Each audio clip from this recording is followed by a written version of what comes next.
Alhamdulillah wa syukurillah, malam ini masih kita di bulan Rajab 1441 Hijriah, tepatnya tanggal 19 Maret 2010 Miladiah. Alhamdulillah di masjid kita ini, di Masjid Tarbiyah Muhammadiyah, kita sama-sama hadir, kita mencoba memulai. Dan ini bisa saja tidak selalu saya yang membawakan, tetapi ini harus kita jalan setiap waktu. Paling tidak karena ini malam yang paling baik, ya, dalam pengertian ya Jumat. Jumat itu sudah masuk sejak maghrib tadi. Jadi itu hari-hari Islam itu masuk maghribnya. Jadi makukwe Jumat nih, ya. Jadi sekarang ini sudah Jumat. Sejak azan maghrib tadi itu sudah Jumat. Jadi namanya Jumat malam. Besok Jumat pagi. Besok lagi Jumat siang. Besok lagi Jumat sore. Cuma karena kita bahasa Indonesia sering terbalik, kita katakan malam Jumat. Bahasa Indonesia yang benar Jumat malam. Ya, Jumat malam. Jadi malam duluan daripada siang, ya. Malam duluan daripada siang. Makanya di dalam Al-Quran Allah berfirman, "Wahtilafil laili wan nahar." Al-lail dulu baru an-nahar, malam dulu baru siang. Jadi bukan siang dulu, malam dulu. Wani jolo napaso. Ya, dalam Al-Quran begitu tuh. Wahtilafil laili wan nahar. Pergantian antara malam dan siang. Bukan siang dan malam, tapi malam dan siang. Nah, insya Allah di masjid kita ini akan kita coba setiap malam Jumat atau Jumat malam kita pengajian Tomak Guru si bawah, ya. Jadi bukan saya ngajar kita, tapi Tomak Guru si bawah. Sengaja saya hadirkan buku ini karena kita akan membahas tentang tarji. Agak setarji sebentar kita bahas. Al-Kabokna Muhammadiyah Yayasan Himpunan Putusan Tarji, ini jilid 3, cukup tebal karena di sini sudah banyak yang dibahas, termasuk tarji tentang kelalu lintasan, tarji tentang air, tarji tentang bencana. Jadi sudah ditarji itu. Jadi kamu tahu lampu celah, lampu merah digalang, dia terobos, berdosa itu, berdosa. Jadi aja tak ada lampu merah kan polisi pasang nih, jadi melanggar kan itu nama digaga, tidak boleh. Lampu merah dilanggar dosa. Kenapa bisa dosa? Karena bisa menimbulkan bahaya. Coba dikari. Engkau apa boleh rijan, si bawa boleh lota, engkau ke boleh timur, maka ada celah di nama digaga. Apa polisi dipasangi? Coba dikari banyak. Kita dosa, kenapa? Karena menyakiti hatinya orang lain. Jadi dosanya bukan karena lampu merah, dosanya karena menyakiti hati orang lain. Ya pacaran sama dia tina, iya coba nih pasti igor nana nangiro. Balak-balak utama lampu celak cedena sabuang. Itu artinya menimbulkan dosa. Nah, itu ada semua di sini di putusan tarji ini ada bab-babnya. Ada juga jilid 1, ada jilid 2. Yang menarik juga kita miliki khususnya angkatan muda. Ini jilid 1 sampai 8, ya. Yang pertama dan terakhir saya bawa ada 8 jilid. Mumpung sekarang harganya itu saya lihat di WA-nya Muhammadiyah atau alumni sekarang murah sekali. Saya beli kemarin ini 8 jilid 400 lebih. 400 lebih. Saya lihat di WA cuma 200 lebih. Kali lalu saya lihat dijual murah. Ini juga harganya 130, tapi di situ tinggal 110. Tinggal 110. Nah, ini barangkali sedikit pembuka. Jadi kenapa kita bahas Pak tada pengana ini mana kayak hadire teman-teman lebih kayak hadire warga di sini perlu kita kaji ya biasanya agama tak. Terutama temanya itu bagaimana kita melakukan ibadah sehari-hari yang sesuai tuntunan Nabi. Pak Megat Pipahan karena melihat saja orang magi makro masuk pajak, makro hitam boku, magi makro hitam nenekku, magi makro hitam Pak Haji sedih berlaku. Angka kehadasan namun pa kurang ngomong kalingan keterangan maka dedek makro wita. Padahal di dalam Al-Quran ada ayat mengingatkan kita. A'udzubillahi minasyaitonirrajim. Bismillahirrahmanirrahim. Wala taqfu ma laysa laka bihi ilm. Aja macuwe-cuwi anu de mupahami. Jangan mengikuti sesuatu yang kamu tidak punya ilmu tentang itu. Magi inna sam'a majapku paringkalinganmu wal basara pakitanmu wal fuada atimmu kullu laika kana anhu masula matio kuakhira imitai ki pertanggungjawaban bagi makro masuk pajak makro wita anu yang maksudnya wal basara maka di mana makro wang kelinga yanu mupaha gak lelena bisa gak angka petunjukan nabi ta maka deh wita tomi wang kelinga tomi jadi ubigawi pertanggungjawabkan nanti di akhirat. Ini harus kita paham, terutama anak-anakku yang masih muda. Ya aku kasih kotomotola dan ada dulu mak guru ini itu tentu saja diberi pemahaman. Tetapi kalau kita masih bisa belajar, itu makanya mak guru namun dia tua. Ini perlu dipahami. Pak Mega tuh banyak itu ibadah yang kita lakukan kita tidak paham. Nah ini lagi ibadah ada dua. Ini dulu dibahas. Iya ibadahnya ada dua macam. Ada ibadah langsung, ada ibadah tidak langsung. Ibadah langsung itu namanya ibadah mahdah. Tiga itu maksud, yang dimaksud itu seperti salat, puasa, zakat, haji. Itu tidak boleh lagi kita yang bikin-bikin. Tidak boleh menyadap pendapat kita. Kenapa? Al-Quran dengan hadis jelas-jelas menerangkan. Tapi yang bisa muncul pendapat berbeda, ya urusan dunia. Ibadah langsung saja masih bisa kita berbeda kalau hadisnya orang berbeda menafsirkan. Iya nanti tahu itu masuk panjang. Kalau salat kita, misalnya ada kalau salat Allahu Akbar sudah baca dari kita, Bismillahnya besar. Bismillahirrahmanirrahim. Alhamdulillahirabbil alamin. Ada juga sir. Alhamdulillahirabbil alamin. Angka mana hadisnya? Semua hadisnya ada. Jadi dua-duanya boleh. Tapi Muhammadiyah lewat tarjinya dianjurkan memilih yang diam, kecil suara, sir. Kenapa begitu? Karena berdasarkan hadis Nabi pernah membesarkan suaranya, Nabi juga mengecilkan.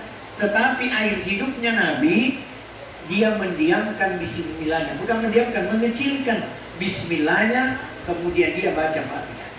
Sehingga di Muhammadiyah dianjurkan mengecilkan suaranya, sir. Jadi tidak ada yang salah. Malah kalau pendapatnya Imam Malik lebih seru lagi. Imam Malik itu pendapatnya betul Nabi rakaat pertama dia baca bismillah. Rakaat kedua dia Allahu Akbar. Alhamdulillahirabbil alamin. Maka dimaki makro. Kenapa begitu? Karena sudah makanya di rakaat pertama. Masa selalu gak baca bismillah? Itu menurut Imam Malik. Nah itulah sebabnya Muhammadiyah kenapa tidak bermazhab. Nah ini perlu juga kita paham. Kenapa Muhammadiyah tidak bermazhab? Seperti misalnya saudara kita organisasi Islam yang lain. Dia pilih misalnya Imam Syafi'i, ada dia pilih Imam Malik, ada dia pilih Ahmad bin Hanbal. Pokoknya pendapat saya, ibadah saya harus sama Imam Ahmad bin Hanbal. Yang sudah diperkuat misalnya dengan ulama besar Syekh Nasiruddin Albani misalnya. Saya tidak mau kalau tidak itu pendapatnya. Kita di Muhammadiyah tidak begitu. Kenapa Muhammadiyah tidak begitu? Nanti kita bahas. Kita dulu bahas kembali dulu tadi ibadah. Jadi ibadah mahdah langsung. Kemudian yang kedua ibadah kehidupan dunia. Jadi ibadah juga itu kuliah. Ibadah juga itu bertetangga. Ibadah juga itu belanja.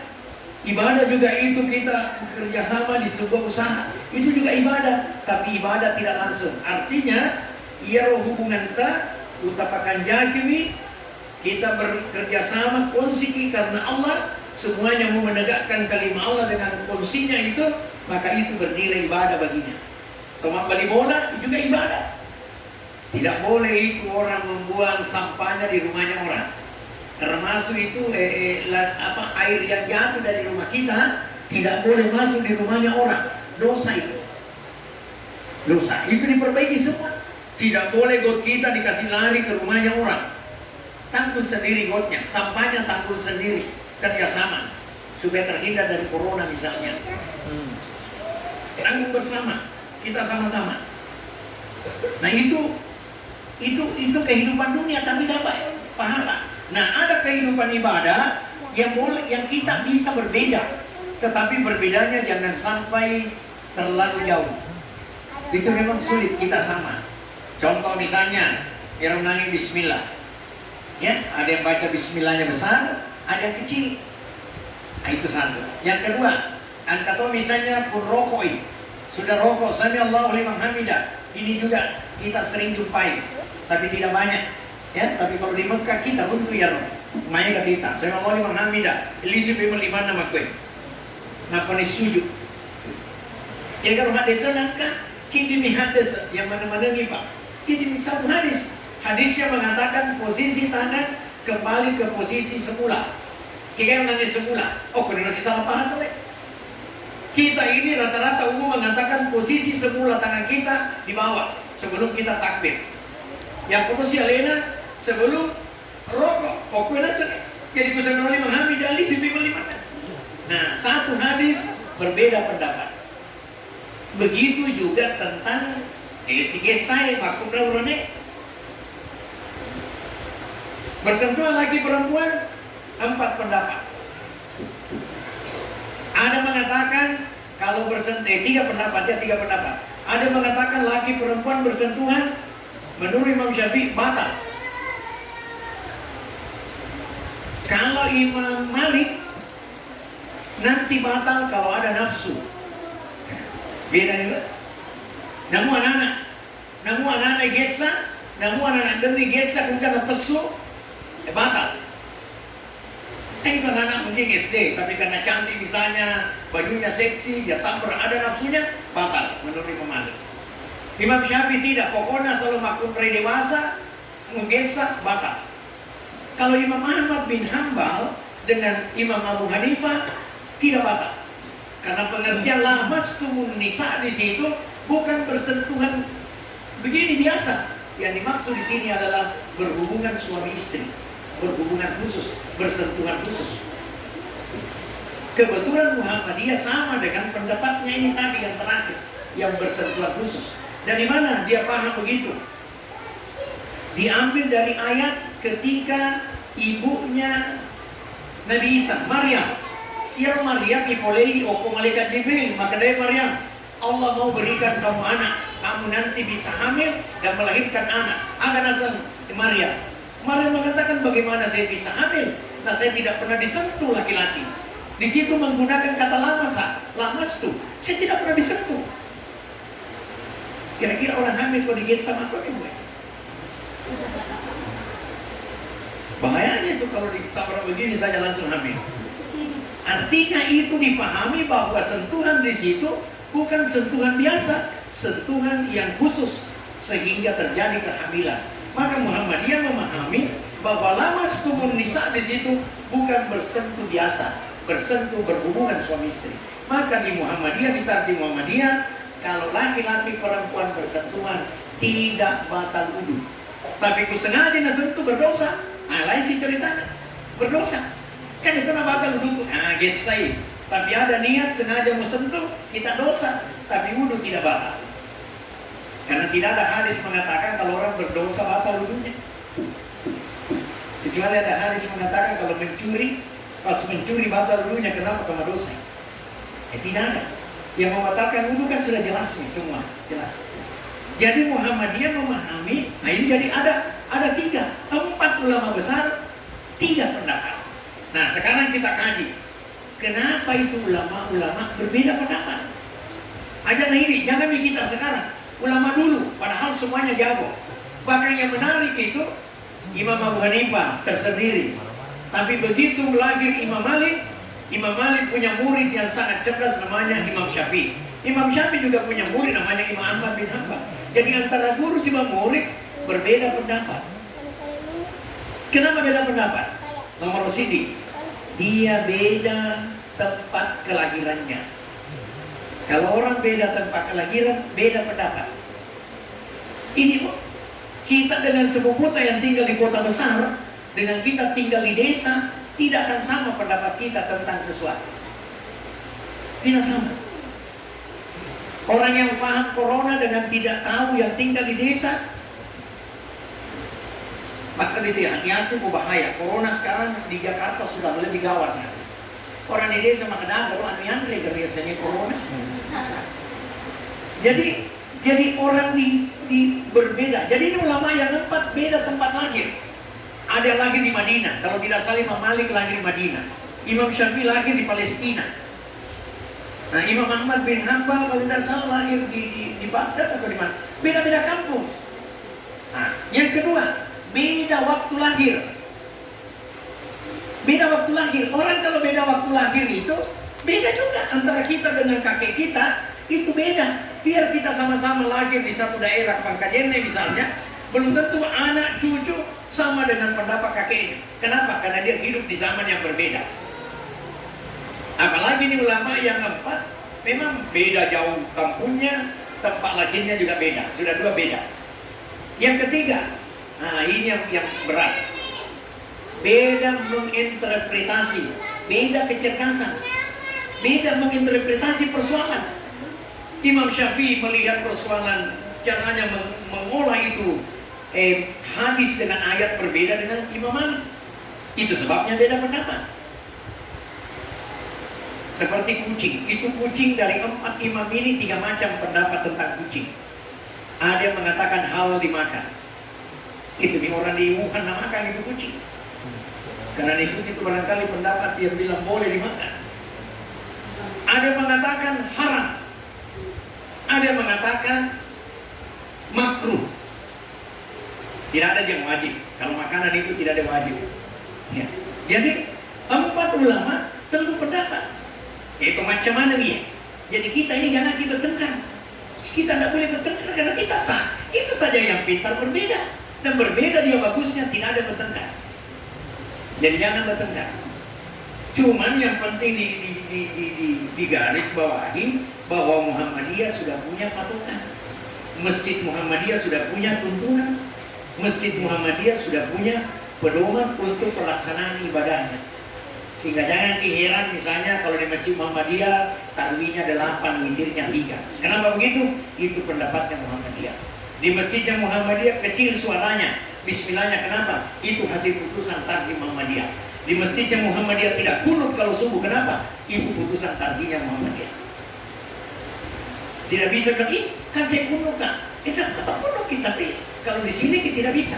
Maksudnya tidak bisa kalau kita imam kunut. Kalau ada jamaah mau kunut silakan, tapi yang imam harus ikut pada tuntunan tarjih Muhammadiyah karena masjidnya Muhammadiyah.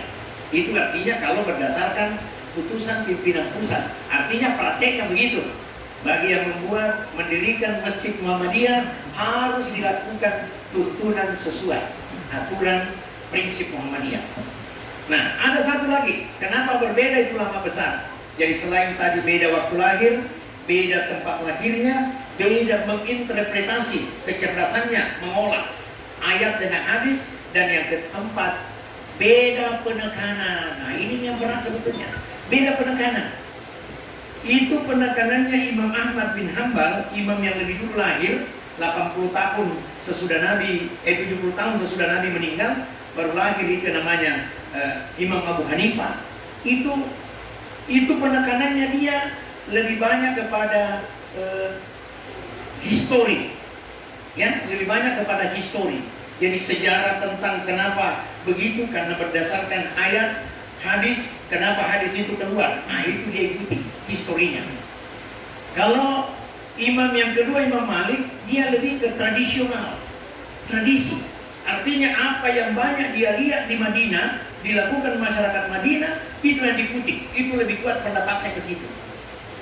Sedangkan Imam Syafi'i dia gabungkan berdua. Dia histori dan tradisi. Imam Syafi'i. Kemudian imam yang keempat, Imam Ahmad bin Hanbal. Oh, ini agak jauh. Penekanannya pemurnian akidah dan ibadah. Sehingga apa saja yang tidak pernah terjadi di zaman Nabi menjadi haram bagi Ahmad bin Hanbal. Makanya yang mau maulid haram. Kenapa? Tidak pernah maulid Nabi. Islamira haram. Kenapa haram? Nabi tidak pernah Islamira, peringatan Islamira. Nah itu artinya pendapatnya berdasarkan, karena Imam Abu Hanifah lebih banyak ke tekstual. Sementara kita di Muhammadiyah kontekstual, dikondisikan. Sama dengan tarwih sebetulnya.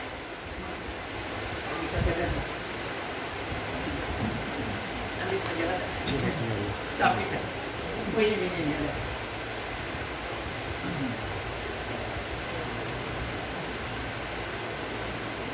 Pak Turun Maulid. Sudah capek. Sampai di mana tadi? Tarwih. Ya tarwih. Nabi kalau ditanya, Nabi Rasulullah tarwihnya di mana? Di rumah. Hanya 2 hari, 2 malam saja Rasulullah tarwih. Terus malam ketiga Rasulullah tidak keluar dari rumahnya. Sahabat pada tunggu, kenapa tidak keluar ini? Akhirnya keluar besok subuhnya, sudah salat subuh Nabi jelaskan. Kenapa saya tidak keluar? Nabi mengatakan, saya khawatir jangan-jangan kalian nanti menganggap tarwih ini lebih penting daripada salat 5 waktu. Saya takut. Ternyata terbukti sekarang kan, ada orang rajin pergi tarwih tapi tidak salat duhur. Iya kan? Ada. Banyak. Mariolo lo malepuan, ada yang puasa. Tak ada pengen, ini contoh saja lah. Artinya apa? Ini yang ditakutkan Nabi. Tetapi bukan berarti Nabi melarang tarwih, tidak. Jadi Muhammadiyah memahami itu bukan tidak boleh, Nabi cuma khawatir. Makanya ketika Umar melakukan tarwih, Rasulullah tidak tegur. Tapi Nabi tidak mau perlihatkan, karena kalau saya terus tarwih, nanti ini umat tarwih mana minasapa. Apalagi pahalanya memang banyak. Nah begitu caranya Muhammadiyah memahami. Jadi kontekstual melihat. Coba kalau Muhammadiyah mengatakan kita tidak boleh salat di masjid, tidak ada tarwih, coba siapa membimbing anak-anak takut yang tidak tahu salat tarwih? Siapa yang bimbing dia? Kalau misalnya Muhammadiyah menganggap maulid haram, misalnya Muhammadiyah mau mengatakan haram, siapa yang ajari anak kita tentang sejarah Nabi? Kalau bukan penceramah di peringatan maulid, di mana itu anak terima itu pelajaran tentang itu? Di mana anak fahami bahwa salat itu wajib hukumnya kalau tidak dilakukan peringatan Isra Mi'raj? Jadi Muhammadiyah melihat secara kontekstual bahwa ini kondisinya harus kita lakukan, maka dilakukan itu. Tidak karena tidak ada di zaman Nabi. Kalau orang berani bilang pokoknya kalau tidak di zaman Nabi tidak boleh, wah kalau begitu tidak boleh naik mobil ke sini, pakai onta karena tidak ada mobilnya Nabi. Artinya kalau kita bicara ekstrim sekali ya, loh kalau begitu rumah tak juga, kenapa rumah batu? Rumahnya Nabi itu kedong kasihan, sempit lagi. Kalau begitu bikin tomi rumah tak begitu. Nah artinya urusan dunia ini sebetulnya Nabi sudah serahkan. Ada pernah tukang kurma mau tanam kurma, terus tanya Rasulullah bagaimana caranya tanam kurma. Nabi mengatakan antum a'lamu bi umuri dunyakum, kamu lebih tahu tentang urusan duniamu, jangan tanya saya. Kalau kamu tanya saya tentang ibadah silakan, tapi tanya tentang bagaimana menanam kurma yang bagus, antum a'lamu bi umuri dunyakum, kamu lebih tahu. Jadi urusan dunia kita Nabi serahkan, silakan. Jadi model bajunya ibu karena urusan dunia terserah. Mau kancingnya 5, mau pakai rosleteng, mau pakai penjepit ini, andaikan ada pakai remote silakan. Cuma remote-nya jangan dikasih orang. Artinya apa? Begitu tentang urusan dunia semua diserahkan ke kita. Tetapi urusan ibadah jangan coba-coba campuri. Jadi kalau Nabi sudah berikan contoh salat zuhur 4 rakaat, rakaat pertama dengan kedua membaca surah dengan Al-Fatihah dengan surah pendek lainnya atau yang panjang, di rakaat ketiga dengan 4 hanya Al-Fatihah, begitu contohnya, tidak boleh kita tambah.